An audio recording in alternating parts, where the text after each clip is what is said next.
লিসসাইমি ফারহাতানি ফারহাতুল হিনা ইফতিরু ওয়া ফারহাতুল হিনা ইয়ালকা রাব্বাহু। ও ভাই, এই মাসটি হলো কিসের মাস? আমি বলেছিলাম এই মাসটি নজরুলের কোরআনের মাস। এই রমজান মাসের এত সম্মান, এত ইজ্জত কেন? এই মাসে কুরআনে কারীম নাযিলের কারণে, কুরআনে কারীম নাযিলের কারণে। আচ্ছা দেখেন, কুরআনে শরীফের, কুরআনে কারীমের সাথে যার কাজ বেশি হয়, সম্পর্ক বেশি হয়, তার মর্যাদা আল্লাহ বাড়িয়ে দেয়। যে কোনো কিছুর কাজের সাথে যদি একটা জোর পদার্থের, আপনারা দেখুন এগ্রিম কাগজ, এগ্রিম কাগজ যদি আপনারা ঘরের মধ্যে শুধু কাগজ, কাগজের মধ্যে এমন কোনো কিছু দেখেন নাই, এই কাগজ আপনারা হয়তো তখন কাগজটি আর যতনের থাকবে না, এত দামি নাই, তাড়িয়াত রাখবেন, আবার মাটিতে রাখবেন, যেখানে মনে হয় রাখবেন কাগজের ঋণ কাগজ। কিন্তু যখন এই ঋণ কাগজের মধ্যে কোরআন শরীফ ছাপা করা হবে, এই ঋণ যে কাগজ দেওয়া রাখা, এই কাগজের মধ্যে যখন কোরআন শরীফ ছাপা করা হবে, তখন এই কাগজটি, এই ঋণ কাগজটি আর যেখানে মনে হয় আপনি রাখবেন না, যেখানে মনে হয় রাখবেন না, খুব যত্নে রাখবেন, নিচে রাখবেন না, ঘুরে রাখবেন, আনা বুঝতে চলবেন না, বলবেন এখানে কোরআন ছাপা হয়েছে, এখানে কোরআন লেখা।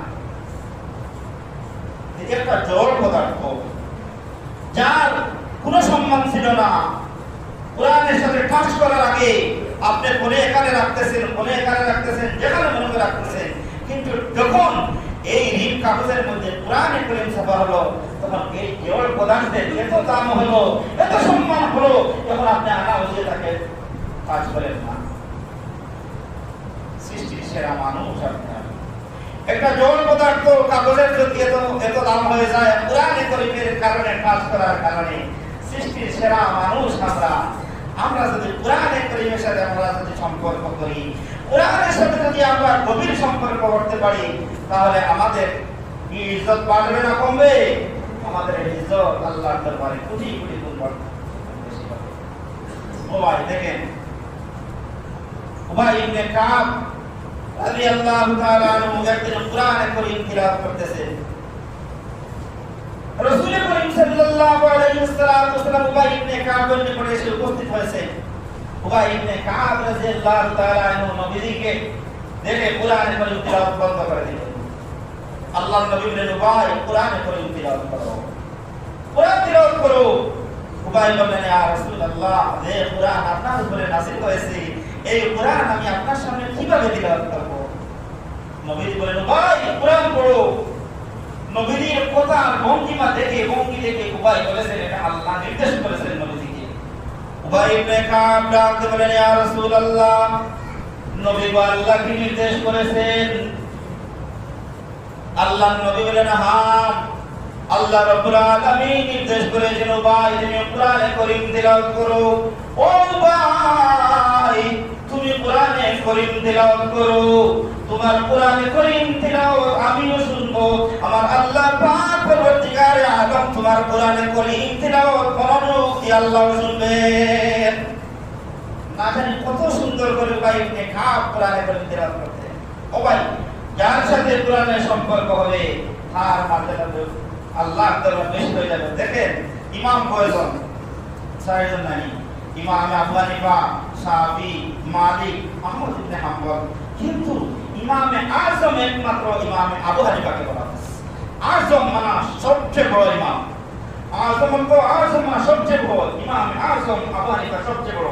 ইমামে আবু হানিফা রাহমাতুল্লাহি আলাইহির জিন্দেগির দিকে তাকাইলে দেখা যায়, অন্য তিনজন ইমাম সাহেব, শাফি ইমাম সাহেব, মালিক ইমাম সাহেব, আহমদ ইবনে হাম্বল ইমাম সাহেব, আর ইমাম আবু হানিফা ইমামে আযম কেন বলা হলো? ইমামে আযম আবু হানিফা জিন্দেগির দিকে তাকাইলে দেখা যায়, ইমাম আবু হানিফা রাহমাতুল্লাহি আলাইহি এত সম্মানিত হলেন, এত মর্যাদাবান, আযম উপাধি কেন পাইলেন?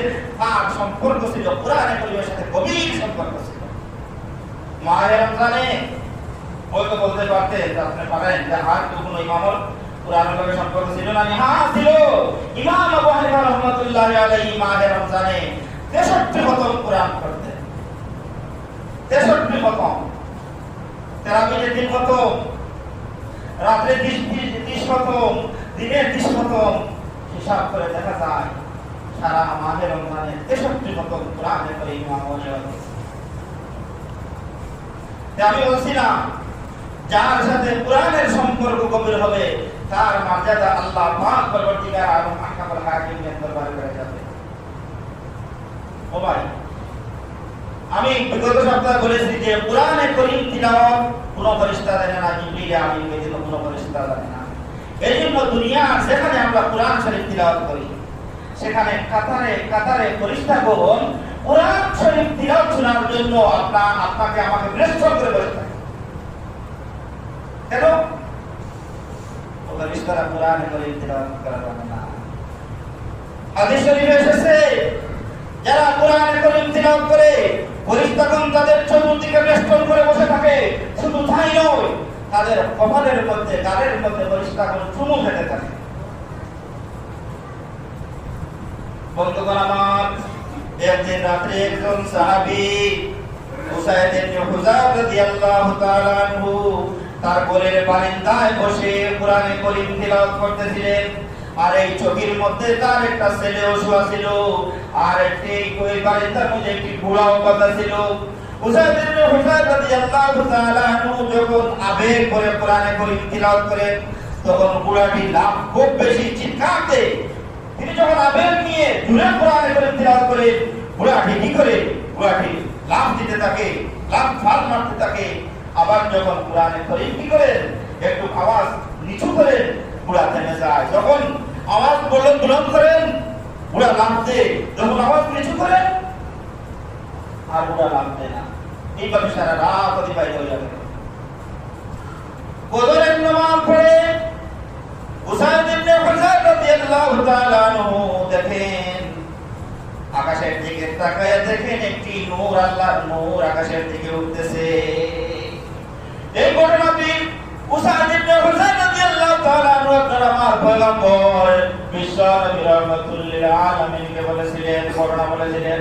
আল্লাহর নবী বলেন, উসাইদ ইবনে হুযার রে, এটা হলো আকাশের ফেরেশতারা। ও উসাইদ ইবনে হুযার, রাত্রে বেলায় কোরআনে কারীম তিলাওয়াত করতেছিলা, তোমার কোরআনে কারীম তিলাওয়াত শোনার জন্য আকাশের ফেরেশতারা এখানে জমা হয়েছিল। ও মুসাইব, তুমি যদি কোরআন শরীফ ফজর পর্যন্ত তুমি তিলাওয়াত করা বন্ধ না করতে, উসাইদ ইবনে হুযার গোটা মদিনার মানুষ তাদেরকে সচক্ষে দেখতে পেত। এই জন্য বন্ধুরা আমার, এই কোরআনে কারীম এই মাসে কি করা হয়েছে? কোরআনে কারীম নাযিল করা হয়েছে। এটা নজুল কোরআনের মাস। হযরত ফাতেমা রাদিয়াল্লাহু তাআলা আনহা নবীর ছোট মেয়ে ফাতেমা রাদিয়াল্লাহু তাআলা আনহা শীতের মৌসুমে ফরজ নামাজ পড়লেন। রাতে ইশার নামাজ ফরজ নামাজ পড়ে আর 2 রাকাত নফল নামাজে কোরআনে কারীম তিলাওয়াত শুরু করলেন। 2 রাকাত নফল নামাজে কোরআনে কারীম তিলাওয়াত শুরু করলেন আর দেখলেন একেবারে সুরে সাদিক হয়ে গেছে। ফাতেমা সালাম করে দোয়া করলেন আর বললেন, আল্লাহ, আমি 2 রাকাত নফল নামাজে কোরআনে কারীম তিলাওয়াত করলাম, আল্লাহ আপনার রাইটটা একেবারে শেষ হয়ে গেল। আল্লাহ, তাদের কোরআনের প্রতি কতটুকু ইশ, কোরআনের প্রতি তাদের কতটুকু মহব্বত, কোরআনের প্রতি তাদের কতটুকু ভালোবাসা ছিল। ভাইরা আমার, আজও আমাদের এই সমাজে যারা কি করি, আমরা কোরআন শরীফ তিলাওয়াত করি। পৃথিবীর আর কোনো কিতাব আসেনি, পুস্তক আসেনি যে এক অক্ষর পড়লে 10টা নাকি আসেনি, নাই। ও ভাই, পৃথিবীর যত বই কিতাব আছে, হাজার হাজার আপনার গল্প উপন্যাস থাকুক না কেন, একবার পড়বে, 2বার পড়বে, 3বার পড়লে আর দূর আর তো আর কতবার পড়বে। কোরআনে কারীমের মধ্যে এত মজা আল্লাহ রেখেছেন, যত পড়বেন তত আগ্রহ জন্মিবে, যত পড়বেন তত আরো আগ্রহ জন্মিবে। এটা কার কালাম? এজন্য আল্লাহ নবী বলেছেন, তাবারাক বিল কুরআন ফাইন্নাহু কালামুল্লাহ। পয়গম্বর বলেছেন, তোমরা কোরআনে কারীমের প্রতি আগ্রহ, কোরআনের কারীমের প্রতি তোমরা আগ্রহ পয়দা করো। তাবারাক বিল কুরআন, আর কোরআনে কারীম থেকে তোমরা বরকত হাসিল করো, কারণ এটা হলো আল্লাহর কালাম। এই ভাই আমার, ওই মাসটি হলো কিসের মাস? এই মাসটি হলো নুজুলে কোরআনের মাস। নুজুলে কোরআনের কারণে, কোরআন নাযিলের কারণে এই মাসের এত মর্যাদা। এজন্য আমরা কি করি? আমরা নফল ইবাদত তো পড়বই, আর যখন সময় পাই আমরা কি করি? কোরআনে কারীম তিলাওয়াত করি। এক খতম দিলে 70 খতমের সওয়াব।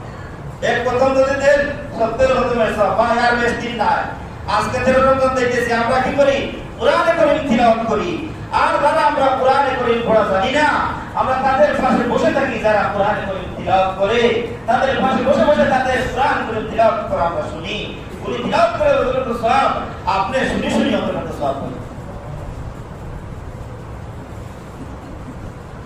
আজকে বিশেষ দিন মাগফিরাতে 13 নম্বর দিন যাইতে আছে, মাগফিরাতে 13 নম্বর দিন যাইতে আছে।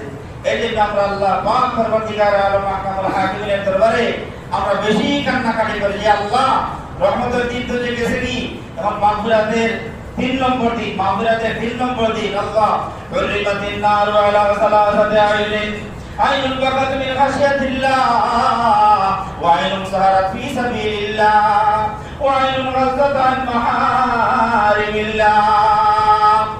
রাসূল করিম সাল্লাল্লাহু আলাইহি ওয়াসাল্লাম বলেছেন, 3টা চোখের জন্য জাহান্নামের আগুন হারাম। কয়টা চোখের জন্য? 3টা চোখের জন্য। আইনুন বাকাত মিন খাশিয়াতিল্লাহ, ও ভাই মাগফিরাতের দিন আল্লাহর দরবারে আমরা মাফ চাই। আইনুন বাকাত মিন খাশিয়াতিল্লাহ, যে চোখ থেকে আল্লাহর ভয়, যে চোখ থেকে পানি বের হয়, এই আল্লাহর ভয়, অন্য কারো ভয় নাই। দুনিয়ার এই জিনিস পাওয়ার জন্য, এই জিনিস পাওয়ার জন্য আমাকে ওই লোক জিনিস দিতেছে না, এর জন্য নয়, আল্লাহর ভয়।